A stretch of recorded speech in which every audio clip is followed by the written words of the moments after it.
Someone sitting in the shade today because someone planted a tree a long time ago. That's Warren Buffett, and it's not just a line he likes to repeat. In 1958, he bought a house in Omaha for $31,500. He still lives there. One of the richest men on the planet has spent more than 60 years in the same home. That's not an eccentricity. It's a pattern. Once Buffett decides an approach works, he doesn't abandon it just because something newer comes along. The investing world pushes the opposite instinct. A new sector, a new can't-miss opportunity shows up every week. Buffett never bought into that urgency. Instead, he leaned on a small set of ideas and stuck with them for more than 50 years. Here are 10 of them. Most people say they'll start investing once they earn more. The trouble is, income and expenses tend to grow together. A better phone, a nicer car, one more trip a year, earnings double, and what's left over barely moves. Buffett's fix is really just a reordering. The moment the paycheck lands, set something aside before spending touches it. The percentage matters less than the consistency. 5% is a fine place to start, as long as it happens automatically, every time, without a fresh decision each month.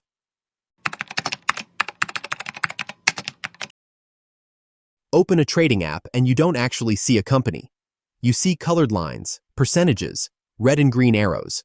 But buying a share means buying part of something real: employees, customers, debts, a way of making money that either holds up or doesn't. In 1972, Buffett bought a small candy company, See's Candies. He wasn't reading a chart. He asked one question: are these customers loyal enough that raising prices won't chase them off? The answer was yes, and that single decision has paid back many times its original cost for more than 50 years. There are thousands of public companies. Understanding all of them isn't possible, and it isn't necessary either. Buffett calls this the circle of competence, the honest boundary of what you actually understand. The size of the circle matters less than knowing precisely where the edge sits. In the late 1990s, as tech stocks kept climbing, Buffett largely stayed away. People called him outdated. Within about 18 months, the bubble burst, wiping out a huge share of that market value, while his own portfolio held up reasonably well. That wasn't foresight. He simply never sat down at a table he didn't understand. Don't lose money gets misread constantly. Buffett has lost money too. No investor is exempt.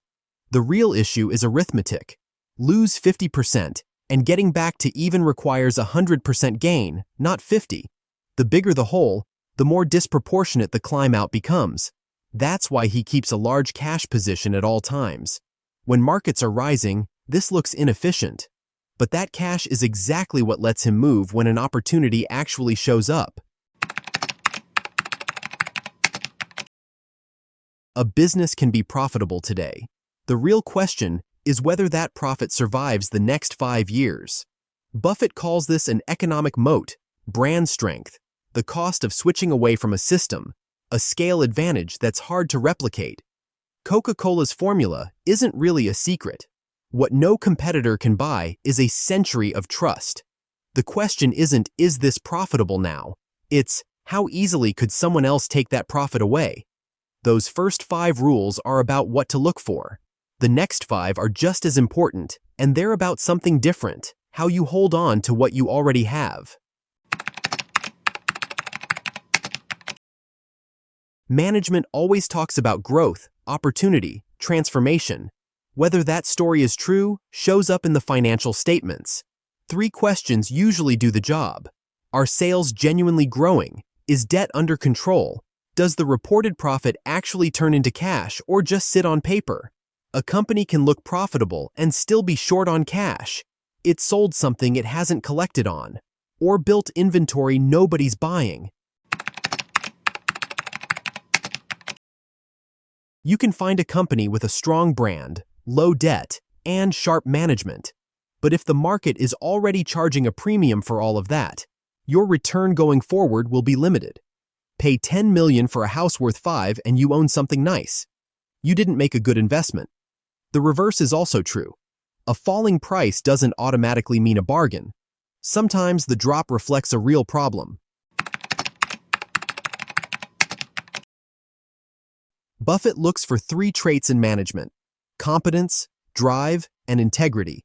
The first 2 without the third get more dangerous, not less. A smart, energetic person heading the wrong direction just gets there faster. Interviews tell you less than capital allocation does. Is debt shrinking?